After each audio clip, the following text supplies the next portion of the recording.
In this short video, I would like to address my S3 students of extensive reading. Last time, we started our analysis of Anderson's Winesburg, Ohio. The first short story was The Book of the Grotesque.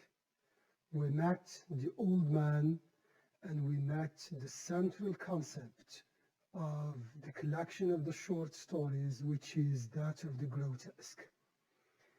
Today, we would like to carry on our analysis with the second short story entitled Hands. Now, in order to put our analysis on concrete footings, this short recorded presentation revolves mainly around four main areas. First, we would like to establish the link with the first prologue, which is that of the Book of the Grotesque. You know that the second short story that we are going to analyze today, entitled Hands, is the first short story after the prologue, after the Book of the Grotesque. We believe that placing this very short story right after the prologue is very significant. We also believe that the second short story, Hands, is kind of concrete articulation of the old man's dream. Be reminded, ladies and gentlemen, that in the first prologue, in the first short story, we met the old man, and we also read that the old man had kind of a dream where he met people that he described as grotesque. Some of them were amazing, amusing, beautiful. Some were sad. I think we said a great deal. We talked about the concept of the grotesque that evokes or involves both feelings, those of sympathy and those of disgust. And the second short story, Hands, is more or less an extension of the concept of the grotesque. So you see here, maybe the protagonist of Hands is one of those people that the old man met in his dream, in that situation in which he was neither asleep nor awake. It's an intermediate stage between consciousness and unconsciousness. So we would like to see the extent to which we can develop the concept of the grotesque through the analysis of Hands. The second main area that we would like to investigate together, and this is something we did last time as well, is that we are going to engage in some kind of a reading in the title. We are going to read the title from two main perspectives, the denotative meaning and the connotative meaning. And this is again very significant because we are talking about meaning. So the title of the short story is Hands. So we would like to see more or less the meaning that the writer is after. Is it the denotative meaning or the connotative meaning, or both of them? And whether or not this distinction between the denotative and the connotative meaning is a true distinction. Remember, ladies and gentlemen, that one of the central concepts of Winesburg, Ohio, is the grotesque and also truth. So we are seeking the true meaning of the word hands. Having talked about the title and its meanings, we would like to carry on our discussion with highlighting setting and plot. Remember that for setting, we normally talk about place and time as a basic meaning. And then for the symbolic meaning, it's a step forward. We are moving beyond the physical properties of time and place to reach for the symbolic meaning of these two entities. We're going also to highlight what we call the embedded setting. For those of you who read the story, we know that we have got kind of setting embedded in another setting, and this was achieved through the use of flashbacks. So we are moving from one space to another space.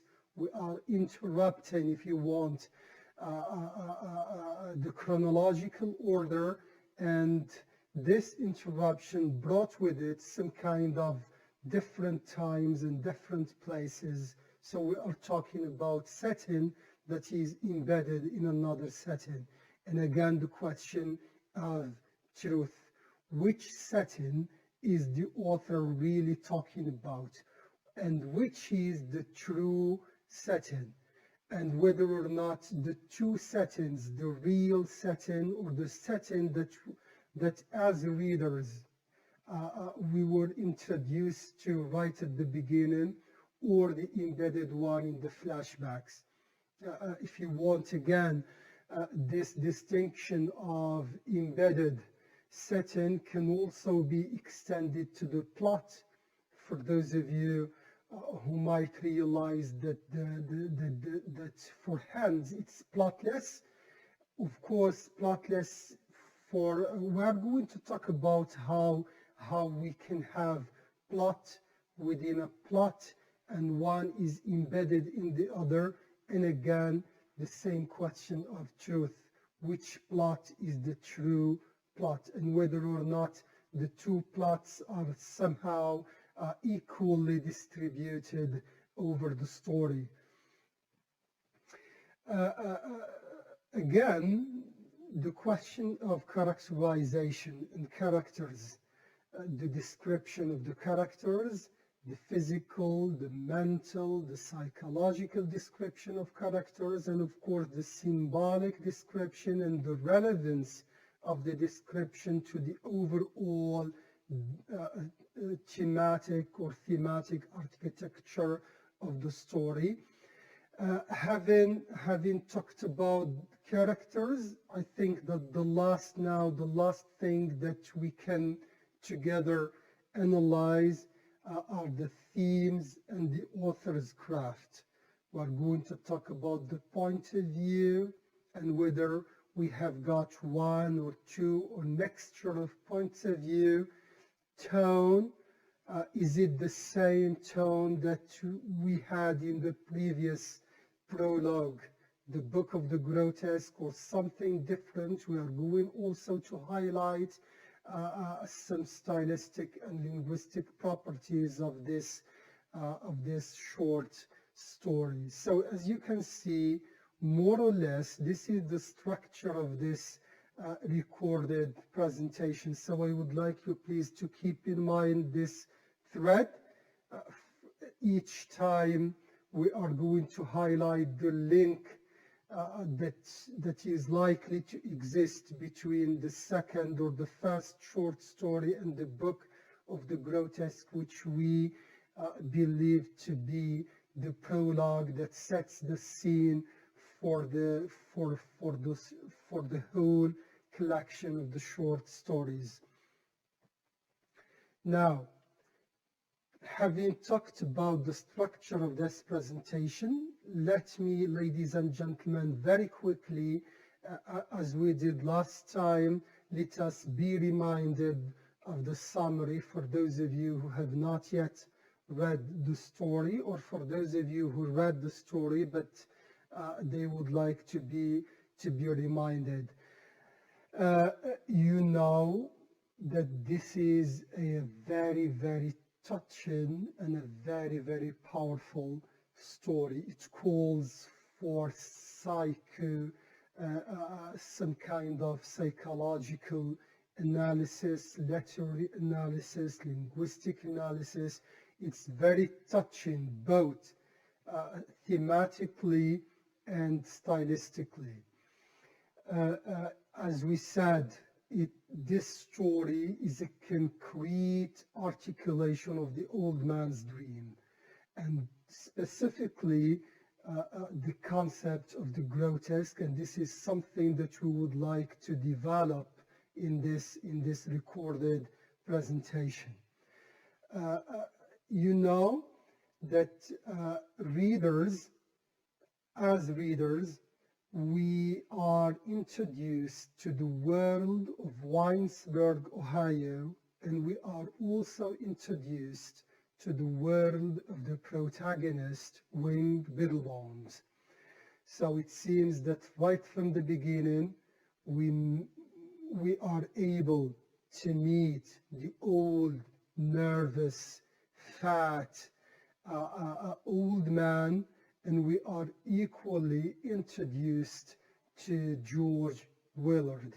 George Willard, as you read, is a young, erudite, educated young man, a reporter for a journalist or a reporter who developed some kind of sympathy and some kind of friendship with the old man, and they often meet in the evening to talk and to walk together. And it seems that this young man developed some kind of love and respect for the old man, some kind of sympathy with the old man. We also understand that the young man is very curious to know about some of the secrets of the old man. One of these are the old man's hands, Wing Biddlebone. So that was the first phase. If you see, that was the exposition. So we are introduced to the world, to the setting, to the main characters, to the protagonist, and we also introduced to some kind of the psychological world of the old man of Wing Biddlebone. We are also introduced, that's the second phase, we are, as readers, we are introduced to the world of Wings Biddlebone. The world of the protagonist is reduced to his hands. So if there is anything remarkable about the protagonist, then the hands. So the whole world is reduced to hands. So it seems that the protagonist's hands represent the dark side of the protagonist, and it is this dark side that we would like to investigate together. So we have plenty of sentences from the story which highlighted the centrality of the old man's of Wing Biddlebone's hands. For example, we read that he talked much with his hands. We also read that they become his distinguishing feature. Of course, for Winesburg, it's not as problematic as we have in the flashback. We also read that people in Winesburg know him by his restless, fluttering hands. So you can see now the centrality of hands in describing or referring to the protagonist. The third phase, ladies and gentlemen, is the phase where we as readers taken back in a flashback where we met the hero again or the protagonist, where we meet the adult mayor, and that's again, if you want, that's the original name of the protagonist of Wing Biddlebaum. We also know about his trauma, we know about his sadness, we know about the story of his hands as a teacher who kind of was misunderstood, his gestures, his use of hands, touching his pupils or students, touching their faces, head, shoulders, caressing them, which for people in Pennsylvania, the original city, was kind of understood as a kind of obscenity or homosexuality. That at the end, we read that that Adolf, the instructor, the teacher, was forced to leave Pennsylvania and to seek some kind of refuge with his aunt. So this traumatic incident left the old man kind of isolated, sad, nervous, lonely, depressed, and alienated from society. The last, if you want, the last scene where we met the old man was in his house, eating and engaging in some kind of worship, kneeling down, picking leftovers from the floor, and he was portrayed as if he was kneeling in a kind of a worship, in a kind of prayers.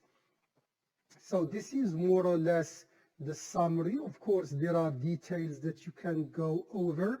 I do urge you, ladies and gentlemen, to do your best to read the story again and again, and to have your own summary where you can include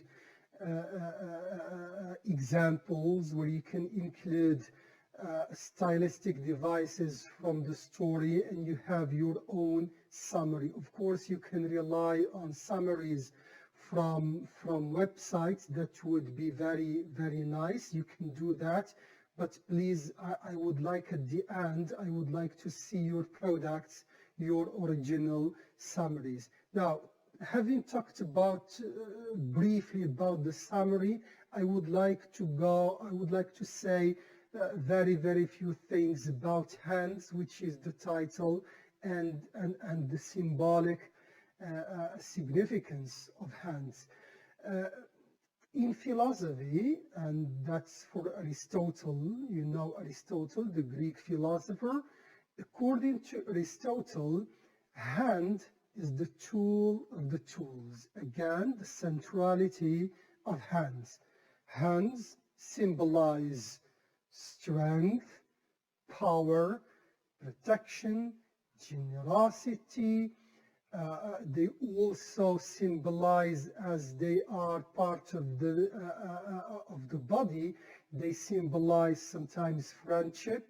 We use them either to shake hands, we use them to threaten people, we use them to show affection, to show love.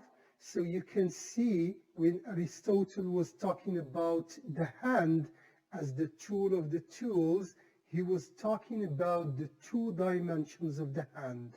So it's a bless and it is a curse. There is the evil and there is the good part of the hand. So it is the way you use your hands and the way people would interpret your usage of hands. And of course, the use of hands is culturally bound. In some cultures, people use hands and gestures differently, and they are interpreted differently across various cultures. So bear this in mind, that a hand, like any other part of your body, is both a bless and a curse. In the short story, we read that the story of Wing Biddlebone, the protagonist, is a story of hands. And this is very significant, because if you read the story, you would find out that the word hand and the plural hands occur over 30 times. And this is very, very significant. In a very, very short story, you have one word which is repeated over 30 times. The hands in the story stands for everything that is unusual about Wing Biddlebone. In Pennsylvania, they stand for something that is negative, for obscenity, for some kind of homosexuality. In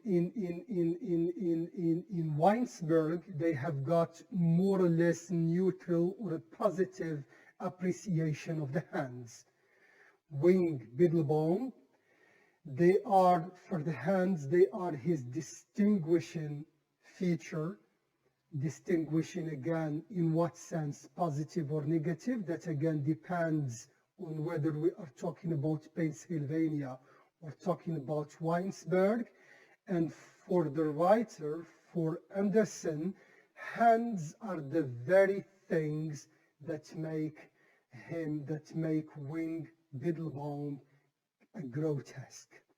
So here when we read about Wing Biddlebone's hands, the feelings that are induced in us are feelings that combine both sympathy and disgust. And we are going to develop this idea. So you see here the concept of the grotesque that we read about in the prologue now is developed with concrete articulations. Look at this example, ladies and gentlemen. In the story, we read that his hands moving nervously about.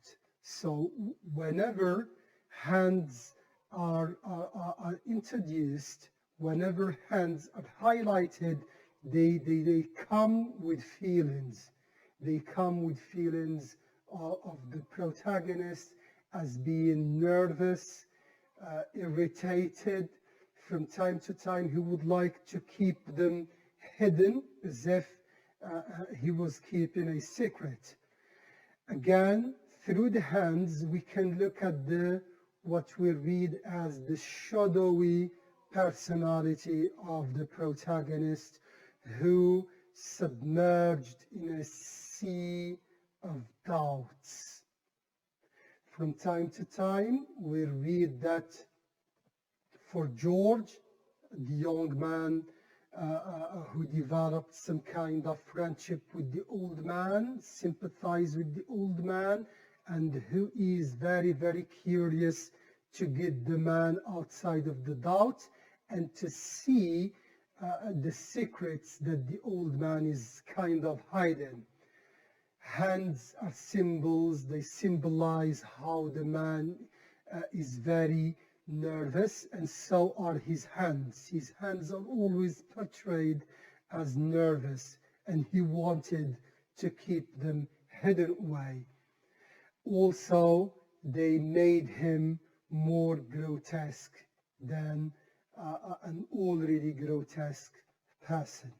So now you see the world of the protagonist is reduced to his hands.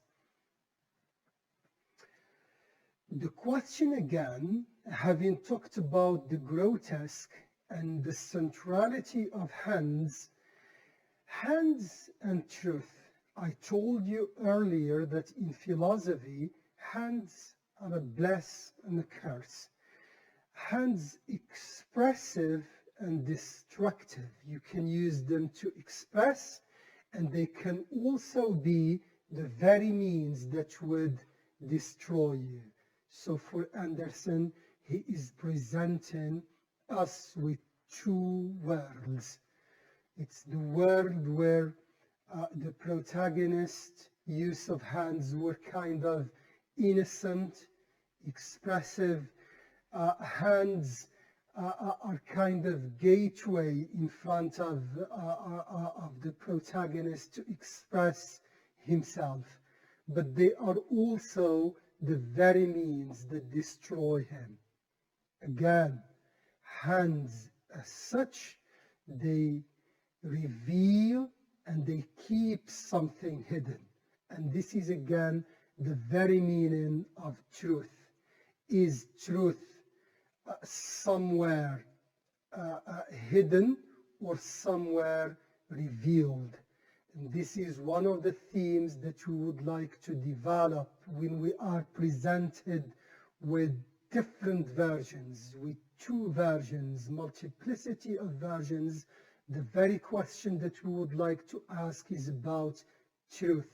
Where is it located exactly? Hands are not only a symbol for the old person, for the protagonist, but it seems that the author, that Anderson, is using hands to question not only our own perspective of ourselves, but also to question the social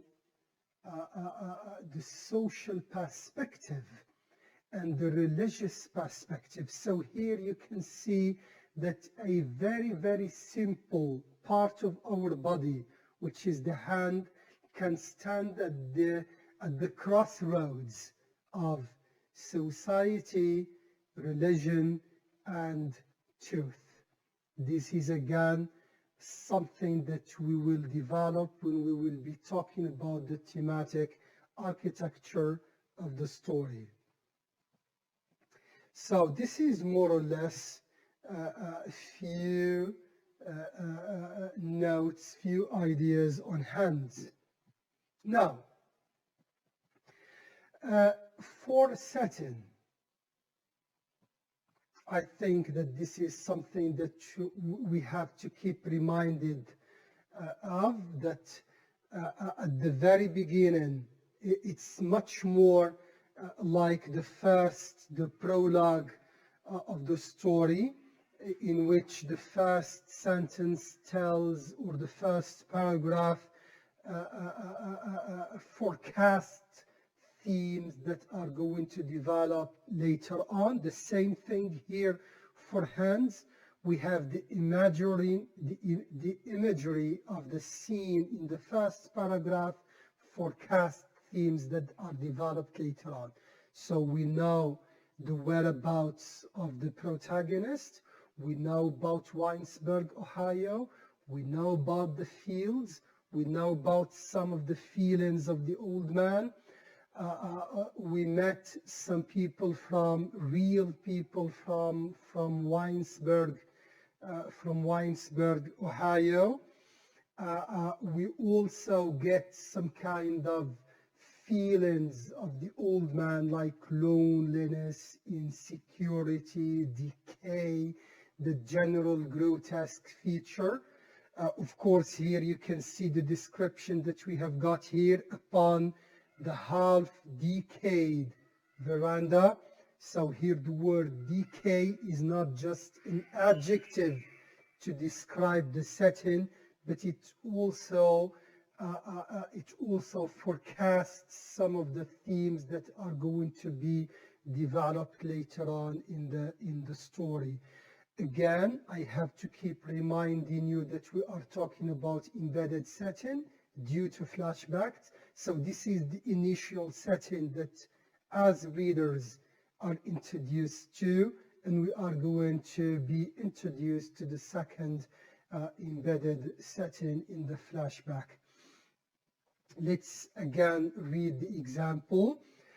we read that upon the half-decayed veranda, half-decayed that symbolizes not only the setting, but also the thematic patterns that are to be developed later on.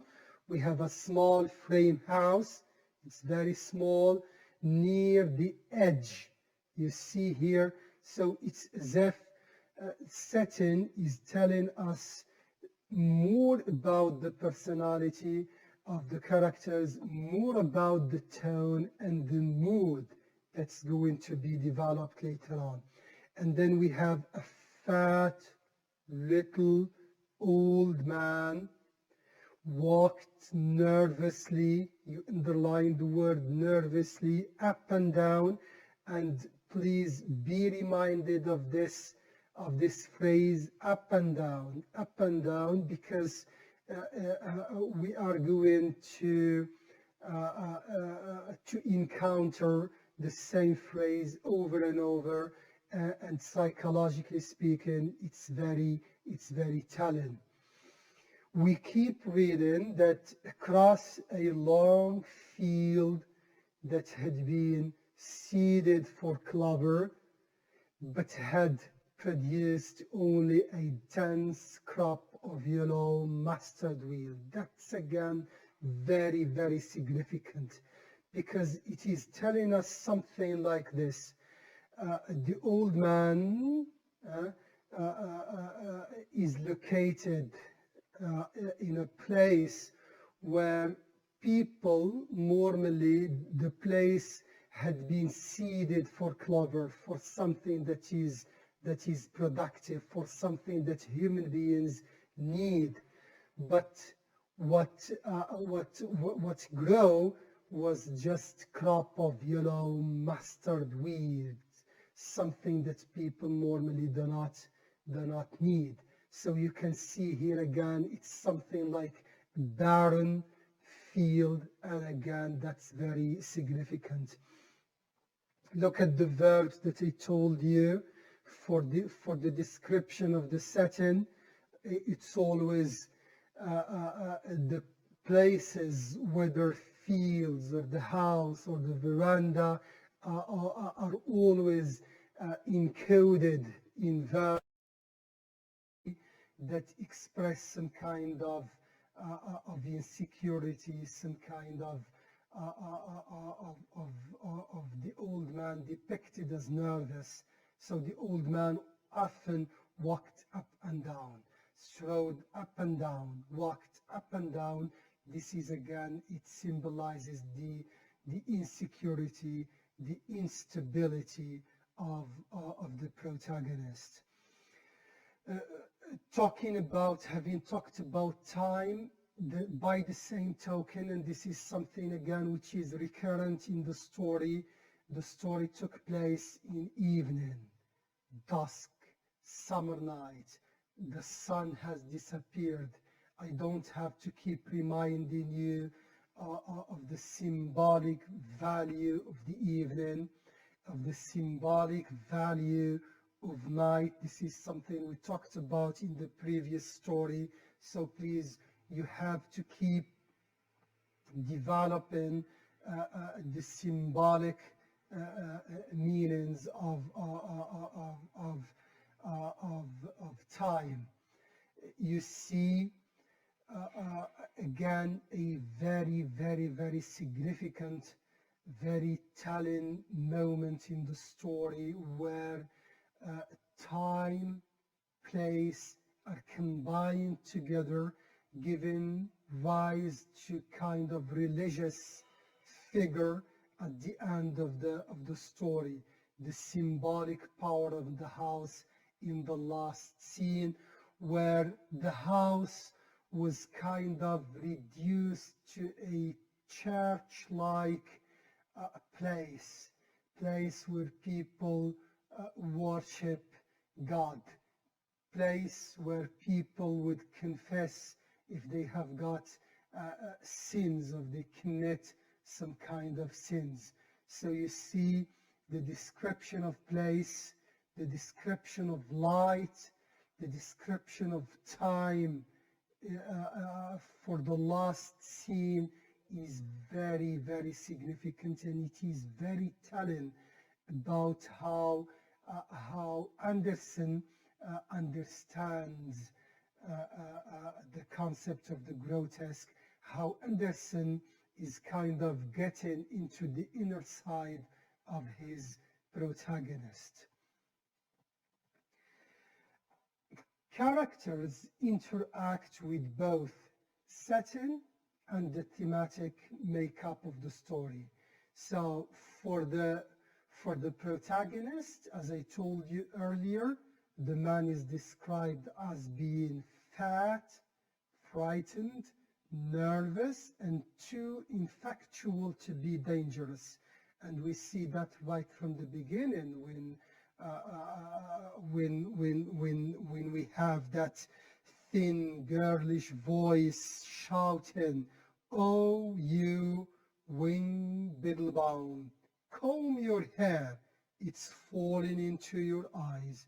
So it's as if they are making fun of the old man, and he is kind of passive. We didn't see how he would reply. One more thing, please.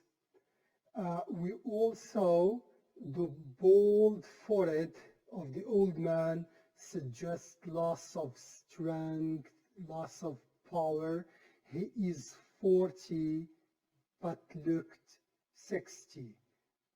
So again, we are moving from the present to the past. If you still remember, in our first prologue, the Book of the Grotesque, I told you that we met kind of nameless characters. We have an old man and we have a carpenter. Now it seems that in the first story, right after the prologue, we start having names, real people with kind of real names. We have got different names for the same character. We have Adolf Meyer and we have Wing Biddlebound. That's again a way of mockery, because Wing Biddlebound is like an imprisoned bird. That's the wing because of the way he uses his hands. And again, here it's as if Anderson is telling us, or is trying to convey, the very fact that for people they have got different names, and it all depends on when and where they are. And again, that's the very meaning of truth. Whom shall we believe? Is it the Adolf Meyer or the Wing Biddlebound, or both of them, or none of them at all? Something that is very recurrent, ladies and gentlemen, and that we have to keep in mind, is this juxtaposition between young and old, life and decay. If you still remember, please, in the first story, the Book of the Grotesque, we encountered the old man, and we understand that the old man had got something inside him, that young, energetic, indescribable thing inside him. So here, it's by the same token, we have an old man and we have a young man. So it's always this dichotomous juxtaposition between young and old, life and decay. So it's as if we are told that for the protagonist, much like the old man in the prologue, there is always something inside him, something that drives events and causes events to rise. For characters, please, we met young George, and it was through this young George, who is almost absent from the story, but he was introduced in order to highlight the theme of connection, that we cannot live isolated no matter how hard we try. For Wing Biddlebaum, it seems that George highlights two parts of Wing Biddlebaum's life, highlighting the fact that we need to connect and also highlighting the fact that the old man is kind of isolated. So connection and isolated are highlighted through the presence and absence of his young friend George Willard. Other characters also are very important. The story introduced the cherry pickers, students, parents. They represent the social perspective characters. Some cherry pickers are introduced as laughing, shouting, flirting with one another. So if this on the one hand highlights how people live in Winesburg, Ohio, they meanwhile highlight how isolated, sad, and outcast the old person or the old man, the protagonist, is. Now, having talked about both summary, title, setting, and characters, now it's time to move a bit forward, talking about the thematic patterns, the story, and the plot. You see here that's more or less an iceberg, and you know what an iceberg is. What we see is the plot, events, or the story, but beneath we have got what we call the theme or the thematic patterns of the story. It's the largest part, and it is often the part that is hidden. Now, when we look at the themes in hands, we have the theme, you know this, the theme of isolation, loneliness, alienation, fear, freedom, and connection. So these are, if you want, the overarching themes, the predominant themes in the story. You see here, we talked about how characters are named. I would like very briefly to skip this part and to have it in another, in a kind of a chain of themes. You can see here for the hands, as I told you, they symbolize isolation, loneliness, alienation, fear, freedom, connection. But there is much more to this. That's, if you want, the micro themes. For the macro themes, it seems that Anderson is kind of criticizing society and criticizing how people obviously criticize an innocent person. So as you read, Anderson is obviously criticizing the cruelty of society, which persecutes anything it does not understand. For Pennsylvania, we read that people were very, very cruel when it comes to misunderstanding a simple hand gesture, that they drive the old man. He was forced, as I told you earlier, to leave and to seek some kind of refuge with his aunt, and that was very, very difficult for the protagonist. Again, we have to be very, very careful with the last scene. As you can see in the picture, It seems that Wing has been misunderstood by others. His hands are not expression of evil or of something dark, but rather they are his tools for communicating with others and expressing love. And it seems again that the last scene, you have to read it again, is very powerful. You can see the picture where the old man, and we have got some kind, he was under the table. So it's as if was represented as someone in a church, kneeling, praying, asking for mercy, asking for forgiveness.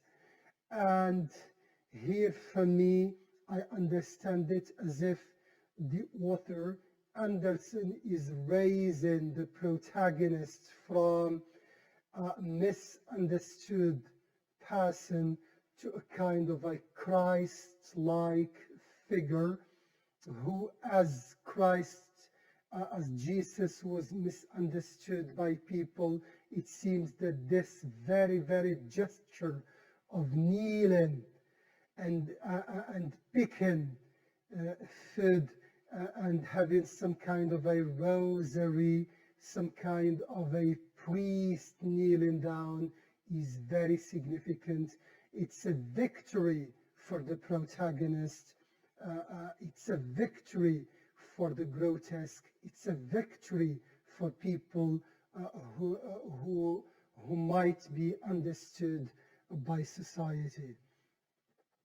Again, that's the theme of the themes, that of truth.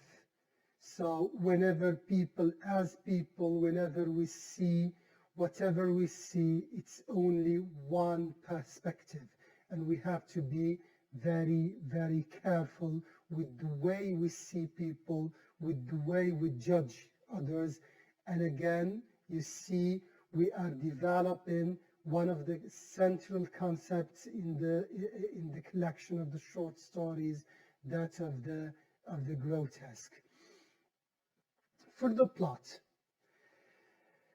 I have received a couple of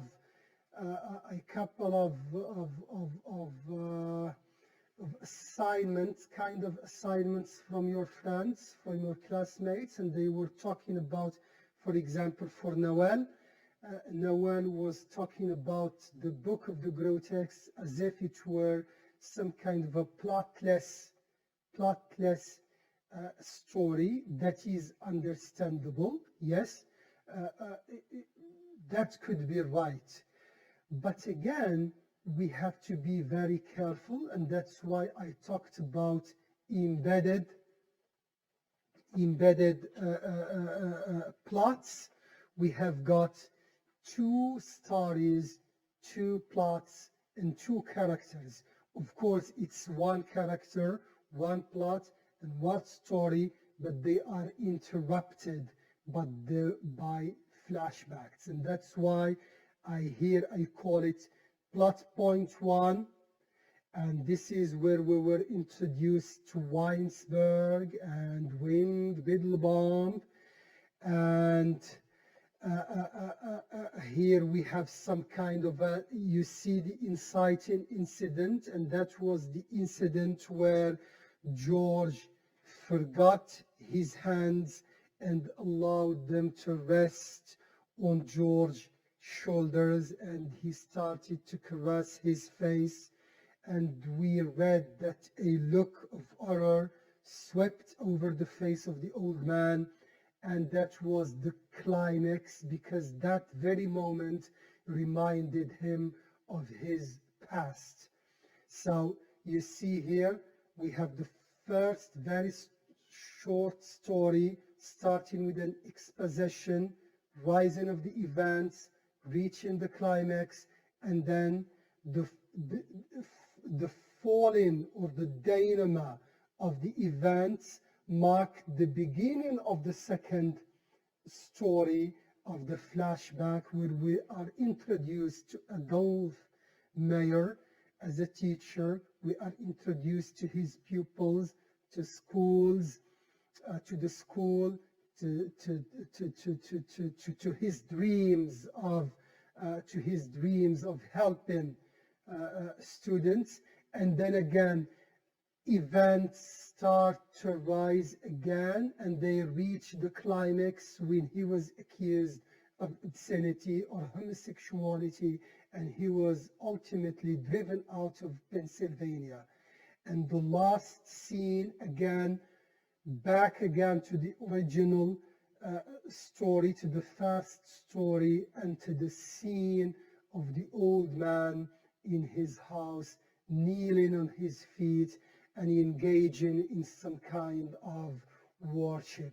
So you can see, even if for some of you or some critics, they would regard it as plotless, there is some kind of plot, and it is very significant if we analyze two plots with two kind of climax, and the beginning of the second story is the end of the first one. I would like to bring this short video to an end by talking about the author's craft. Again, the story, Anderson tells the story in an omniscient third-person point of view, but again, as we talked about this last time, we have got some kind, if you want, variations in the point of view. We have for sure an omniscient third-person point of view, but again, we have got, as we encountered this in the previous short story, some kind of a third-person limited point of view, where the narrator reports only the physical manifestations of Wing's response. Thoughts and feelings are given only in the vaguest phrases. Again, that was done, I think, on purpose in order to highlight the physical importance of hands. So from time to time, it seems that those variations in the point of view are very telling. We have got the language again. It's short, expressive sentences, but what was remarkable is that the story is full of the poetic language, full of metaphors, full of similes. And if you notice this, from time to time, the narrator tells us something like this, tells us that this story calls or needs a poet. Maybe we can talk about this later on in class, and we can talk about some of the stylistic devices that we have got. But for you, please, when you are reading, try to underline this poetic, stylistic devices. For the tone, we have got some kind of sympathy with Wing Biddlebaum that goes without saying, some kind of compassion for the protagonist as a victim of social injustice. But at the same time, we have got this kind of tone. It's as if the author or the narrator is blaming society for being unable to understand the protagonist. Ladies and gentlemen, I think that this short presentation should come to an end right now. I do reiterate my thanks for those of you who sent their analysis of the short story, Nawal and others. I do appreciate that. Nawal, Jamal, Muhammad, Zinab. I do hope that we can for our meeting this Tuesday, I hope that you can come with questions, with comments. I will send this video, I will upload it, and I will also upload the document, and I will upload a couple of questions that you will have to answer and bring with you, please, this Thursday. Thank you very much for your very attention. See you then.